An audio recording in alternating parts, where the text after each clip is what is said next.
Now, if you think that this amount of cranberry per day is going to be enough to actually affect your dog in a positive way, I'm afraid you're mistaken. So in a couple of recent videos, I've tried to highlight the sort of trend of some companies feature ingredients that are sort of buzzword superfood ingredients, but in such small quantities, there was probably too little to really affect your dog. Now, I thought the best way of doing that would be to actually show you how little there is in some of these foods. So I'm going to talk about a couple of brands now, but they are by no means the only guilty party. This is done all over the place, which is why it's so important to look for percentages. So we're going to start with Lily's Kitchen. Let's take cranberries, for example. When you're looking through any ingredients list, the law states that they have to be listed in descending order of their percent. Now, on the ingredients list, they come after chondroitin sulfate. This is all going to get a bit mathsy, but you'll see the point in a minute. So chondroitin sulfate has 125 milligrams per kilogram. On a percentage basis, that is 0.0125%.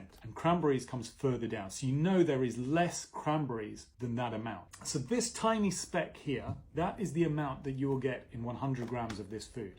So for a 10 kilo dog, that's how much you're feeding per day. Now, if you think that this amount of cranberry per day is going to be enough to actually affect your dog in a positive way, I'm afraid you're mistaken. But it is enough to allow Lily's Kitchen to put it on the label. It is a very good illustration of vanity ingredients, basically ingredients that are put on there purely to read well rather than actually provide any benefit. Lily's Kitchen are not by any means the only company doing this. There are actually lots to choose from. Just looking through the foods that I've got with me here today. Akela here also has cranberry, and the most this can possibly be is also 12 milligrams per 100 grams. So exactly the same tiny speck that you saw there. And there are dozens and dozens of other brands that are doing exactly the same thing.